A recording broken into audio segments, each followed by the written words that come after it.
আল্লাহ রাব্বুল আলামিন বলেন, কোরআন হাকিমকে আমি হুদাল্লিন নাস, মানব সম্প্রদায়ের জন্য হিদায়াত স্বরূপ পথ দেখানোর জন্য আমি কোরআনকে অবতীর্ণ করেছি। আর এই কোরআন হাকিমেই কোনটা মন্দ, কোনটা ভালো, কোনটা হালাল, কোনটা হারাম, কোনটা সৎ, কোনটা অসৎ, এগুলো কোরআন হাকিমেই নির্ধারণ করে দেয়। সুবহানাল্লাহ বলি। এই কোরআন হাকিমকে আল্লাহ বলেছেন হুদাল্লিন নাস, মানব সম্প্রদায়ের জীবনযাপন করার জন্য, ব্যক্তিগত জীবন থেকে নিয়ে আন্তর্জাতিক জীবন পর্যন্ত যা কিছু প্রয়োজন একজন মানুষের জন্য আল্লাহ সবকিছু দিয়ে দিয়েছেন, বলি সুবহানাল্লাহ। যদি এই কোরআন হাকিমকে অমুসলিমরাও তারা যদি গ্রহণ করে, তাদের জীবন যাপনের জন্য, তাদেরকে পথ দেখানোর জন্য, তাদের দেশে শান্তি প্রতিষ্ঠার জন্য যদি কোরআনকে বেছে নেয়, তাহলে অমুসলিমরাও এই কোরআনের মাধ্যমে তারা সঠিক পথ খুঁজে পাবে এবং তাদের মধ্যেও শান্তি প্রতিষ্ঠিত হয়ে যাবে। সুবহানাল্লাহ। বলছিলাম রমাদান মুবারক, রমাদানুল মুবারক, আল্লাহ রাব্বুল আলামিন এই রমাদানুল মুবারককে এত সম্মান কেন দিয়েছেন? এর এক নাম্বার কারণ হচ্ছে এই রমাদানে আল্লাহ কোরআন অবতীর্ণ করেছেন। শুধু তাই নয়, মুফাসসিরিনে কোরআন, মুফাসসিরিনে কেরাম, উলামায়ে কেরাম তারা বলেন, তারিখের কিতাবের মধ্যে রয়েছে ইব্রাহিম আলাইহিস সালামের উপর 10টা সহিফা আসমান থেকে অবতীর্ণ হয়েছে। সেই 10টা সহিফাও পহেলা রমাদান রজনীতে অবতীর্ণ হয়েছে। সুবহানাল্লাহ বলি। এই রমাদানুল মুবারকেই হযরত মুসা আলাইহিস সালামের উপরে তাওরাত কিতাব অবতীর্ণ করা হয়েছে। এই রমাদানুল মুবারকের মধ্যেই হযরত দাউদ আলাইহিস সালামের উপর জবুর কিতাব অবতীর্ণ করা হয়েছে। এই রমাদানুল মুবারকের মধ্যেই হযরত ঈসা আলাইহিস সালামের উপরে ইনজিল কিতাব অবতীর্ণ করা হয়েছে। সুবহানাল্লাহ। এই রমাদানুল মুবারকের বিশেষ মর্যাদার জন্য আরো অনেক কারণ রয়েছে, বিস্তারিত বলার সময় নেই। প্রিয় হাজিরিন, তো বলছিলাম আল্লাহ যেই মাসকে সম্মান দেয় সেই মাসেই মোট কথা সম্মানিত হয়। তো আল্লাহ রাব্বুল আলামিন রমাদানকে সম্মান দিয়েছেন, এজন্যই রমাদান সম্মানিত। কেউ যদি ঘোষণা করে, পৃথিবীর কোনো মানুষ যদি ঘোষণা করে ডিসেম্বর মাস সম্মানিত, কখনো সম্মানিত হবে না। পৃথিবীর কোনো মানুষ যদি ঘোষণা করে 22শে ফেব্রুয়ারি বিশেষ দিবস সম্মানের, মোটেও সম্মানিত হবে না। তবে আল্লাহ রাব্বুল আলামিন তিনি বলেছেন লাইলাতুল কদর, এই রাত্র সম্মানিত, এই জন্য এই রাত সম্মানিত হয়ে গিয়েছে। আল্লাহ রাব্বুল আলামিন 2 ঈদ দিয়েছেন, এই 2 ঈদ সম্মানিত হয়ে গিয়েছে। আল্লাহ রাব্বুল আলামিন পবিত্র জুমাকে সম্মান দিয়েছেন, এজন্য জুমার দিন সম্মানিত হয়ে গিয়েছে। এটাই মোট কথা। প্রিয় হাজিরিন, মুহতারাম হাজিরিন, তো আল্লাহ রাব্বুল আলামিন রমাদান মাস আমাদেরকে কেন দিলেন? ব্যবসা করার জন্য। বলি কি জন্য দিয়েছেন বলেন? ব্যবসা করার জন্য। আমরা তো মনে করি শুধু ব্যবসা তো দুনিয়ার জন্য ব্যবসা হয়, কিন্তু আমরা জানি না যে ব্যবসা পরকালের জন্য হয়। সুবহানাল্লাহ বলি। আল্লাহ কোরআন হাকিমেই বলতেছেন, ইয়া আইয়ুহাল্লাযীনা আমানু, ও হে ঈমানদাররা, ও বিশ্বাসীরা, ও মুমিনরা, যারা আমি আল্লাহকে বিশ্বাস করো, আসমানি কিতাবকে বিশ্বাস করো, পয়গম্বরদেরকে যারা বিশ্বাস করো, পরকালকে যারা বিশ্বাস করো, তারা তোমরা শোনো, তারা মনোযোগ দিয়ে শোনো। আল্লাহ বলেন, ইয়া আইয়ুহাল্লাযীনা আমানু, ও হে মুমিনরা, ও হে ঈমানদাররা, ও হে বিশ্বাসীরা, হাল আদুল্লুকুম আলা তিজারাতিন তুনজিকুম মিন আযাবিন আলীম। আল্লাহ রাব্বুল আলামিন বলেন, হাল আদুল্লুকুম আলা তিজারাতিন, তোমাদেরকে কি আমি একটা ব্যবসার কথা বলে দেব না? হাল আদুল্লুকুম আলা তিজারাতিন তুনজিকুম মিন আযাবিন আলীম, তোমাদেরকে কি আমি একটা ব্যবসার পথ দেখিয়ে দিব, যেই ব্যবসা করলে তুনজিকুম মিন আযাবিন আলীম, যন্ত্রণাদায়ক, কষ্টদায়ক, ভয়াবহ শাস্তি থেকে আল্লাহ তোমাদেরকে হেফাজত করবেন। সুবহানাল্লাহ। ব্যবসাটা কি? আল্লাহ রাব্বুল আলামিন বলেন, ইন্নাল্লাহা আশতারা মিনাল মুমিনিনা আনফুসাহুম ওয়া আমওয়ালাহুম বিআন্না লাহুমুল জান্নাহ। সুবহানাল্লাহ। প্রিয় হাজিরিন, আমরা দোকানে গেলে কত কিছু ক্রয় করি, কত কিছু কেনাকাটা করি আর বিক্রয় করি। আল্লাহ রাব্বুল আলামিন তিনি বান্দাকে সৃষ্টি করেছেন, তিনি বান্দাকে জীবন দিয়েছেন, তিনি বান্দাকে চলার জন্য উপযুক্ত করেছেন। আবার তিনি বলতেছে, ও আমার বান্দা, তোমাকে আমি ব্যবসার কথা একটা বলে দেই, তোমার সাথে ব্যবসা করব, যেই ব্যবসা করলে যন্ত্রণাদায়ক শাস্তি থেকে তুমি মুক্তি পাইবা। সেই ব্যবসাটা হলো, আমি তোমার থেকে কিনব, ক্রয় করব। আল্লাহ বান্দা থেকে কি কিনবেন? ইন্নাল্লাহা আশতারা মিনাল মুমিনিনা আনফুসাহুম, আল্লাহ রাব্বুল আলামিন বান্দা থেকে ক্রয় করেন আনফুসাহুম, মানুষকে, মানুষের জীবনকে। আনফুসাকুম, আল্লাহ রাব্বুল আলামিন বলেন, ইন্নাল্লাহা আশতারা মিনাল মুমিনিনা আনফুসাহুম, তাদের জীবনকে আল্লাহ ক্রয় করেন।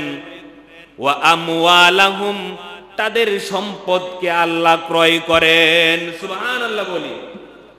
অর্থাৎ আল্লাহ রাব্বুল আলামিন বান্দার জান মাল তিনি ক্রয় করে নেন। কিসের বিনিময়ে? আল্লাহ আমাদের জান কিনতেছেন, মাল কিনতেছেন, তো আমাদেরকে কি দিবেন? আল্লাহকে বললাম, ওগো মালিক, আপনি আমাদের জান কিনলেন, মাল কিনলেন, আমাদেরকে বিনিময়ে কি দিবেন? আল্লাহ বলেন, বি আন্না লাহুমুল জান্নাহ। সুবহানাল্লাহ। তোমাদেরকে আমি জান্নাত দিব।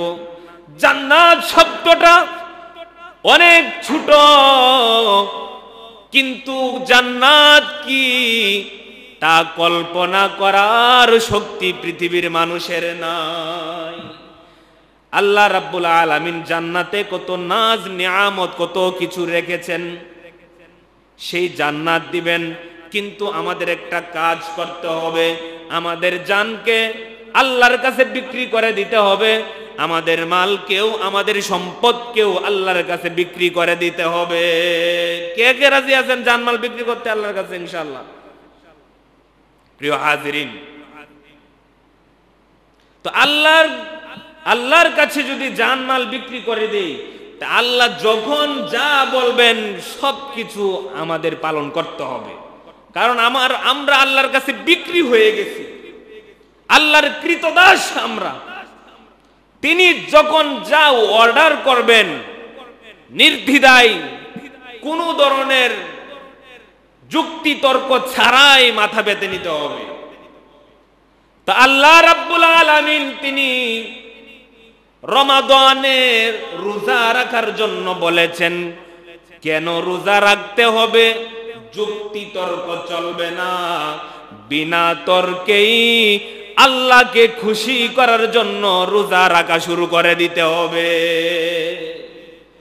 প্রিয় হাজিরিন, বলেছিলাম আল্লাহ বান্দার সাথে ব্যবসা করে। তা আমরা জানি যারা ব্যবসায়ী যে ব্যবসারও কিছু মৌসুম আছে। ব্যবসার মৌসুমে ব্যবসা করলে অল্প সময়ে অল্প পুঁজি দিয়ে সফলতা অর্জন করা যায়, কিন্তু দুনিয়ায় যেই ধরনের ব্যবসা হয় আল্লাহর সাথে সেই ধরনের ব্যবসা হয় না। দুনিয়ার ব্যবসাটা কিরকম আমরা সবাই জানি। দুনিয়ার ব্যবসা হচ্ছে, আপনি যদি একটা বোতল শ্যাম্পু কিনেন তো আপনি হয়তো একটা 5 গ্রামের শ্যাম্পু আর একটা ফ্রি পাইতে পারেন, বোনাস পাইতে পারেন। কিন্তু দুনিয়ার ব্যবসায়ী 5 গ্রামের একটা শ্যাম্পু কিনলে আপনাকে 10টা বোতল শ্যাম্পু কেউ ফ্রি দেয় না, বোনাস দেয় না। দুনিয়ায় ব্যবসা করলে কোম্পানিগুলো ডিসকাউন্ট দেয় নিজে জিতার জন্য, ক্রেতাকে গ্রাহককে জিতানোর জন্য নয়। কিন্তু আল্লাহ রাব্বুল আলামিন বান্দার সাথে ব্যবসা করে নিজে জিতার জন্য নয়, বান্দাকে জিতায়া দেওয়ার জন্য। প্রত্যেকটা দুনিয়ার যে ব্যবসায়ী এবং কোম্পানি আছে তারা বিভিন্ন সময় ডিসকাউন্ট দেয়, আর আমরা মুখিয়ে থাকি সেই ডিসকাউন্ট গ্রহণ করার জন্য, যে কখন ডিসকাউন্ট দিবে তখন আমরা ইচ্ছে মতো ক্রয় করব। কিন্তু এই ডিসকাউন্টের পিছনেও ক্রেতার তেমন কোনো সাফল্য থাকে না, কোম্পানি সফলতা অর্জন করে, তাদেরই লাভ হয়। ব্রয়লারের মুরগ আছে না, কখনো কখনো দেখবেন পোল্ট্রি মুরগের মেলা, হঠাৎ কুরবানি ঈদের পরে, ঈদুল আজহার পরে প্রত্যেকের ঘরে ঘরে গরুর গোশত আছে, কিন্তু দেখি 2 দিন পর পোল্ট্রি মুরগের মেলা, সস্তায় পোল্ট্রি মুরগ বিক্রি করতেছে। তো আমি চিন্তা করলাম এখন তো এই পোল্ট্রি মুরগের মেলার প্রয়োজন নাই, প্রত্যেকের ঘরে গরুর গোশতই তো আছে। তো পরে খবর শুনলাম যে মুরগ মারা যাচ্ছে, এজন্য যাই বিক্রি করতে পারে এটাই লাভ। এর মানে এই ব্যবসায়ী সে নিজে জিতার জন্যই এই ডিসকাউন্ট দিয়েছে। কিন্তু আল্লাহ রাব্বুল আলামিন বান্দার সাথে যে ব্যবসা করেন সে ব্যবসার জন্য তিনি মৌসুম নির্ধারণ করেছেন এবং বিশেষ ডিসকাউন্টও দিয়েছেন। সেই ডিসকাউন্টটা কিরকম? যে আপনি যদি একটা নেকির কাজ করেন রমাদান মাসে, তা আল্লাহ রাব্বুল আলামিন একটা নেকিকে 10 গুণ বাড়ায়া 70 গুণ বাড়ায়া এটাকে 700 গুণ বানায়, বলেন সুবহানাল্লাহ। অর্থাৎ আপনি একটা 5 গ্রাম শ্যাম্পু কিনছেন, কিন্তু এর ডিসকাউন্ট অফার হিসাবে আপনি কিন্তু বোতল শ্যাম্পু পাবেন না। কিন্তু আপনি যদি রমাদান মাসে যদি একটি নেকি করেন, একটা ভালো কাজ করেন, একটা কোরআনের হরফ উচ্চারণ করেন, সেটাকে আল্লাহ 700 গুণ পর্যন্ত বৃদ্ধি করে দেয়, বলি সুবহানাল্লাহ। এ জাতীয় ডিসকাউন্ট একমাত্র আল্লাহ রাব্বুল আলামিন বান্দাদেরকে বন্ধু বানানোর জন্য দিয়েছেন, বলি সুবহানাল্লাহ। প্রিয় হাজিরিন, শুধু তাই নয়, এই পুরো রমাদান মাসে কোরআন তেলাওয়াত, নফল ইবাদত, নফল নামাজ, কিয়ামুল লাইল, এবং যত নেকির কাজ আছে, সদাকা আছে, এগুলোকে আল্লাহ 700 থেকে 70 থেকে 700 গুণ পর্যন্ত বৃদ্ধি করেন, বাড়ায়া দেন। কিন্তু আরেকটা এই রমাদান মাসের আমল আছে, সেটা হচ্ছে রোজা। এই রোজার জন্য আল্লাহ কোনো নেকি দেন না। তিনি বলেন আনা আজজি বিহি, এই রমাদানের রোজার পুরস্কার আমি নিজেই নিজের হাতে দিব বলি সুবহানাল্লাহ। অর্থাৎ সারা বছর যত নেকির কাজ করা হয় সেগুলোর জন্য নেকি লেখা হয়, ফেরেশতারা নেকি লেখে। রমাদান মাসেও যত সওয়াবের কাজ করা হয় সেগুলোর বিনিময়েও অফুরন্ত নেকি লেখা হয়, কিন্তু রোজার জন্য কোনো নেকি লেখা হয় না। এই রোজার প্রতিদান আল্লাহ নিজেই দিবেন। যদি পৃথিবীতে যদি কোন প্রেসিডেন্ট যদি কাউকে নিজের হাতে পুরস্কার দেয়, সে গর্ববোধ করে।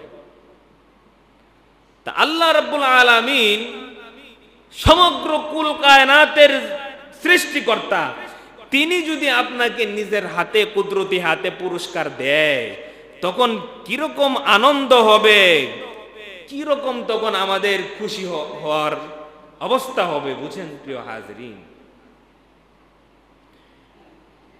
এজন্য উলামায়ে কেরাম বলেন রমাদান মাস একটা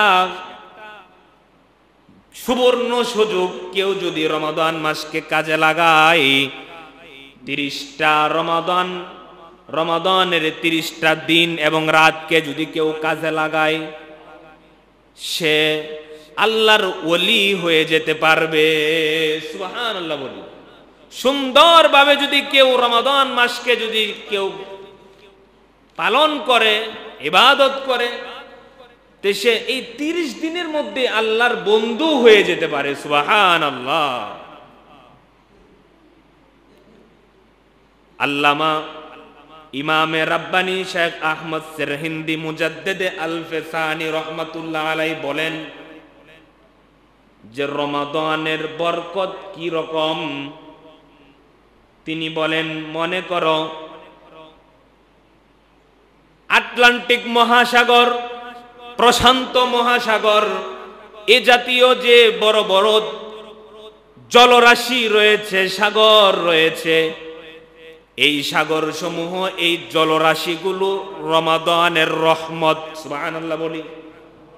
আর 11 মাসের রহমত কি রকম? পানির মধ্যে আঙ্গুল ডুবাইলে, আঙ্গুল উঠানোর পরে তার মাথার মধ্যে যে একটা ফুটা থাকে, এটা হইল বাকি 11 মাসের রহমত। অর্থাৎ 11 মাস হচ্ছে একটা ফুটা রহমত, আর রমাদানের রহমত হচ্ছে সমুদ্রের জলরাশি। সুবহানাল্লাহ। প্রিয় হাজরিন, সঠিক পদ্ধতিতে, সঠিক নিয়মে যদি কেউ রমাদানকে কাজে লাগায়, তো সে কুতুব আবদাল হয়ে যেতেও পারে। সুবহানাল্লাহ। তা আমরা কেউ 40 বছর রমাদান পেয়েছি, 60 বছর রমাদান পেয়েছি, কিন্তু আমাদের কোনো পরিবর্তন নাই। আগে যেই ছিলাম এখনো তাই। এটার কারণ কি? কারণ হচ্ছে সিয়াম সাধনার যেই হাকিকত, বাস্তবতা, সেটাই আমরা বুঝি নাই। সিয়াম কাকে বলে সেটাই আমরা জানি না। সিয়ামের আবিধানিক অর্থ হচ্ছে বিরত থাকা, রোজার অর্থ হচ্ছে বিরত থাকা। অর্থাৎ যে সমস্ত কাজ করলে রোজা ভেঙে যায়, এ জাতীয় সকল কাজ থেকে বিরত থাকাকেই রোজা বলা হয়। সুবে সাদেক থেকে নিয়ে সূর্য অস্তমিত হওয়া পর্যন্ত এই সময়টার ভিতরে এমন কোনো কাজ করা যাবে না যে এই কাজ করলে রোজা ভেঙে যায়, রোজা হালকা হয়ে যায়। শুধু তাই নয়, নবীজি বলেন as-siyamu junnatun, রোজা হচ্ছে ঢাল, ওয়া হিসনুন হাসিনুম মিনান নার, আর এই রোজা হচ্ছে জাহান্নাম থেকে বাঁচার সুরক্ষিত দুর্গ। নবীজি বলেছেন রোজা হচ্ছে ঢাল, এই ঢালকে যদি কেউ ভেঙে ফেলে, ঢাল যদি ছিদ্র হয়ে যায়, তাহলে তলোয়ারের আঘাত থেকে, তীরের আঘাত থেকে নিজেকে বাঁচানো সম্ভব না। আল্লাহ রাব্বুল আলামিন রোজা দিয়েছেন নিজেকে বাঁচানোর জন্য। আল্লাহ রাব্বুল আলামিন রোজা দিয়েছেন আত্মরক্ষার জন্য, গুনাহ থেকে নিজেকে বাঁচানোর জন্য, গুনাহ থেকে নিজেকে রক্ষা করার জন্য, জাহান্নামের শাস্তি থেকে নিজেকে বাঁচানোর জন্য তিনি রোজা দিয়েছেন। এজন্য আল্লাহ বলেন ইয়া আইয়ুহাল্লাযীনা আমানু কুতিবা আলাইকুমুস সিয়াম কামা কুতিবা আলাল্লাযীনা মিন ক্বাবলিকুম লাআল্লাকুম তাত্তাকুন। আল্লাহ রাব্বুল আলামিন বলেন তোমাদের উপর আমি রোজা ফরজ করেছি যাতে করে তোমরা মুত্তাকি হতে পারো, যাতে করে তোমরা আল্লাহর বন্ধু হইতে পারো, যাতে করে তোমরা নিজেকে জাহান্নাম থেকে বাঁচাইতে পারো, যাতে করে তোমরা গুনাহ থেকে বাঁচার প্রশিক্ষণ নিতে পারো। সুবহানাল্লাহ বলি, লাআল্লাকুম তাত্তাকুন, অর্থাৎ মুত্তাকি হওয়ার জন্য, তাকওয়া অর্জন করার জন্য আল্লাহ রমাদান দিয়েছেন। কিন্তু রমাদান মাসে আমরা সাহারি খাওয়ার পর থেকে নিয়ে সূর্য অস্তমিত হওয়া পর্যন্ত শুধু খাবার দাবার থেকেই আমরা বেঁচে থাকি, কামাচার থেকেই শুধু নিজেকে বাঁচিয়ে রাখি, কিন্তু অন্য কোনো আইব, আধ্যাত্মিক রোগ, সেগুলো থেকে নিজেকে আমরা বাঁচাই না। এজন্যই আমরা মুত্তাকি হইতে পারতেছি না। উদাহরণস্বরূপ বলি, আপনি চট্টগ্রাম থেকে একটি ট্রেনে উঠেছেন, ঢাকা যাবেন, এমন একটা বগিতে আপনি উঠেছেন যেই বগিটা হচ্ছে শীতাতপ নিয়ন্ত্রিত। এই বগির সব জানালাগুলো খুলে দেওয়া হলো, দরজাগুলো খুলে দেওয়া হলো। এখন আপনারা বলেন, তীব্র গরমের ভিতরে এই বগি যতটুকু ঠান্ডা হওয়ার প্রয়োজন ছিল, জানালা দরজা খুলে দেওয়ার কারণে কি ততটুকু ঠান্ডা হবে? হবে না, অল্প ঠান্ডা হবে। তো ওই রোজা রাখার পর কিছু কাজ আছে যেগুলো থেকে নিজেকে বিরত রাখতে হবে, বাঁচিয়ে রাখতে হবে। রোজা হালকা হয়ে যাওয়ার দরওয়াজা, জানালাগুলো বন্ধ করে দিতে হবে, তাহলে রোজার পরিপূর্ণ সফলতা পাওয়া যাবে। এই ব্যাপারে নবীজি বলেন ইযা সুমতা ফালইয়াসুম সামউকা ওয়া বাসারুকা ওয়া লিসানুকা, অর্থাৎ রোজা শুধুমাত্র সুবে সাদেক থেকে নিয়ে সূর্য অস্তমিত হওয়া পর্যন্ত খাবার দাবার এবং কামাচার থেকে বিরত থাকার নামেই নয়, বরং আপনার চোখের রোজা আছে, কানের রোজা আছে, মুখের রোজা আছে, আপনার অঙ্গ প্রত্যঙ্গের রোজা আছে, আপনার মনেরও রোজা আছে, আপনার খাবার দাবারের বিষয়েও রোজা আছে। সবগুলো বিষয়ে রোজার হুকুম লাগাইতে হবে। কেউ যদি রোজা রাখার পর মিথ্যা কথা বলে, গালিগালাজ করে, উচ্চবাচ্য করে, তাহলে তার রোজা তার উপকার বয়ে আনে না। কেউ যদি রোজা রাখার পরও গীবত করে, তার রোজা কাজে আসে না। এরকম যদি আমি কয়েকটি কথা বলি, রোজা থেকে নিজে উপকৃত হওয়ার জন্য এই রমাদান মাসের 30 দিনের 30টা অ্যান্টিবায়োটিক গ্রহণ করার জন্য, নিজেকে আল্লাহর প্রিয় বান্দা বন্ধু বানানোর জন্য আপনি যদি সত্যিই চান তাহলে আপনার কয়েকটি কাজ করতে হবে।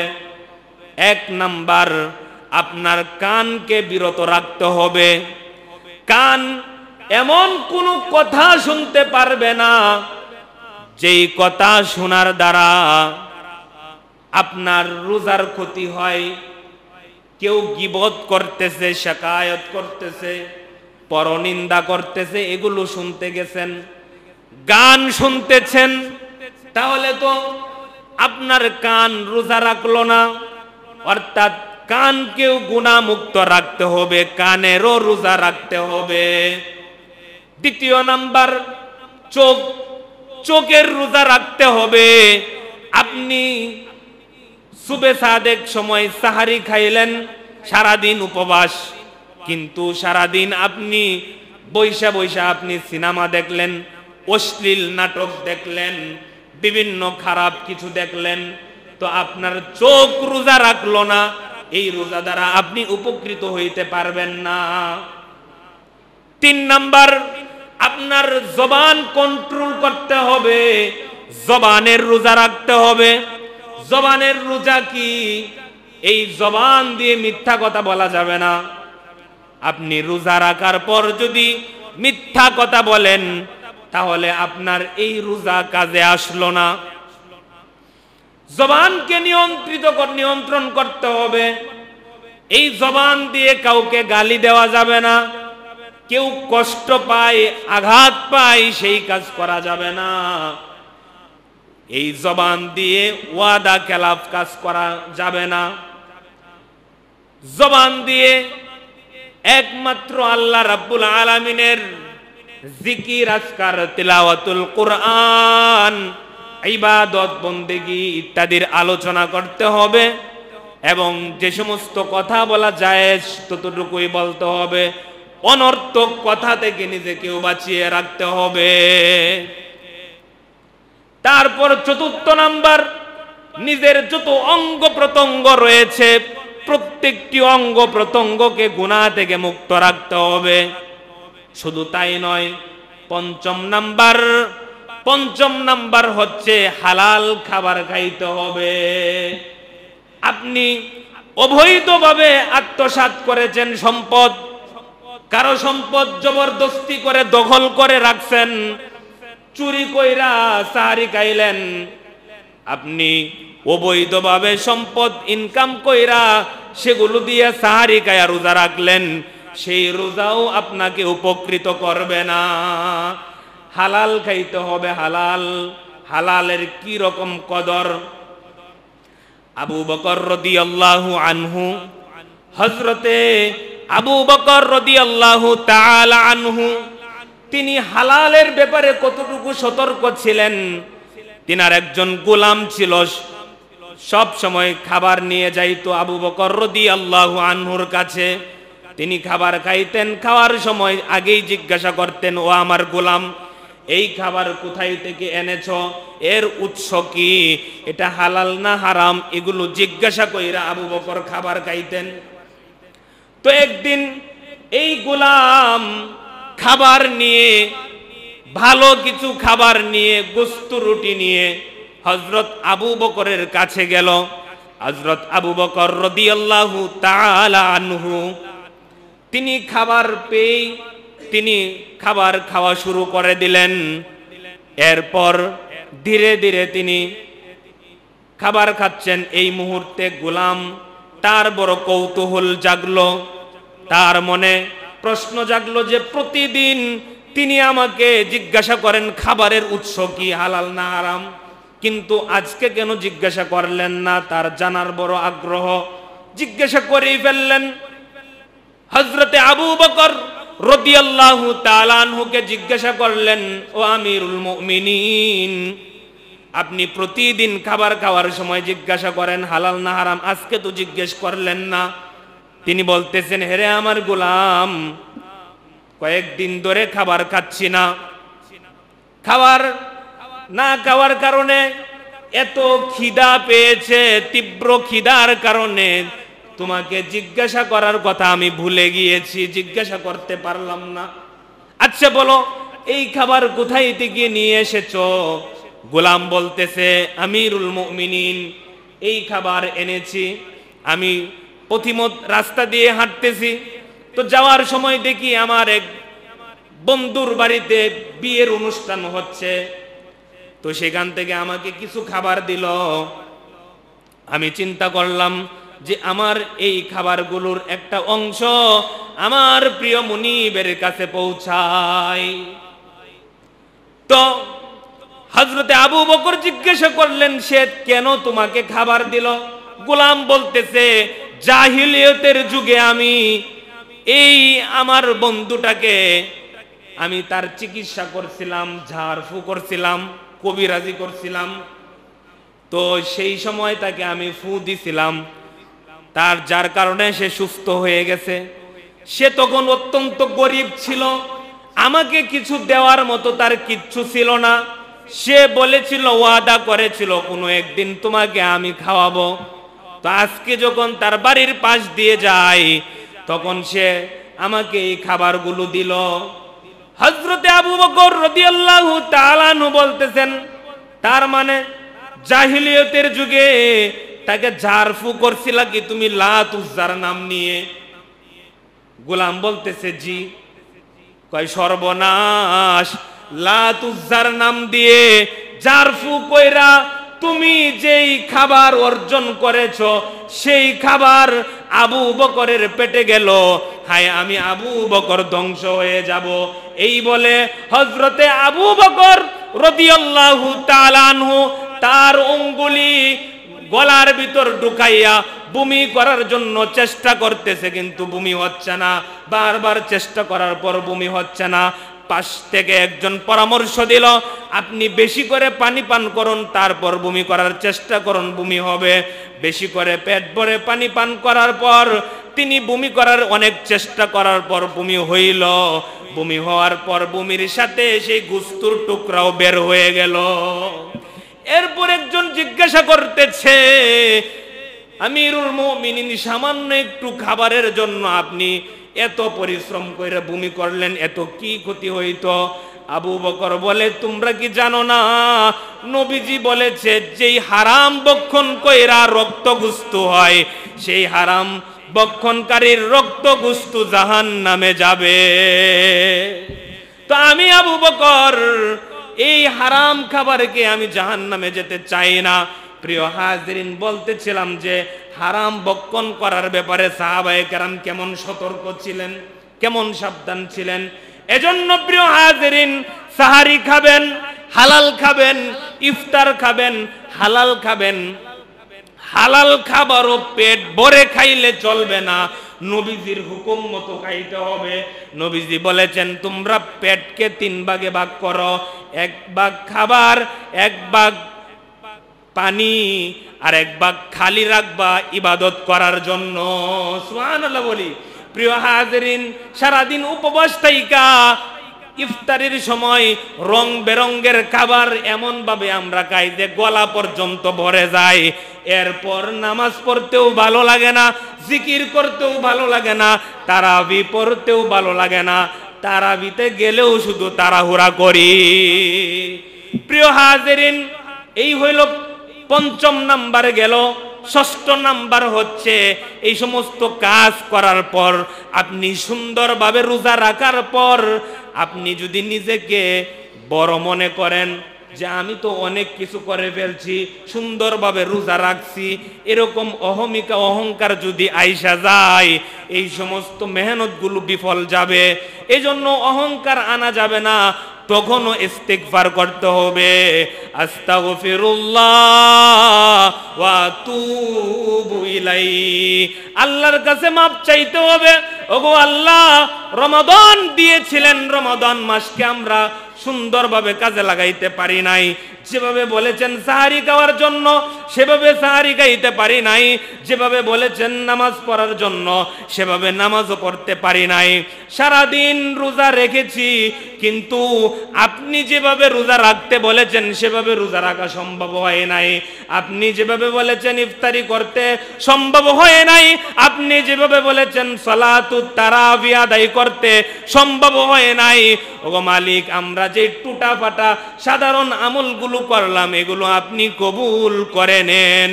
শেকস্তা দিল ভগ্ন হৃদয় নিয়ে আল্লাহর কাছে কাকুতি মিনতি চালিয়ে যেতে হবে। এই সমস্ত কাজগুলো যদি আমরা পরিপূর্ণভাবে করতে পারি তাহলে এই রমাদানের 30 দিনের মধ্যেই একটা মানুষ আল্লাহর একটা বান্দা আল্লাহর বন্ধুতে পরিণত হয়ে যায়। সুবহানাল্লাহ বলি। প্রিয় হাজিরিন, এই রমাদান মাস অত্যন্ত গুরুত্বপূর্ণ এবং ফজিলতপূর্ণ।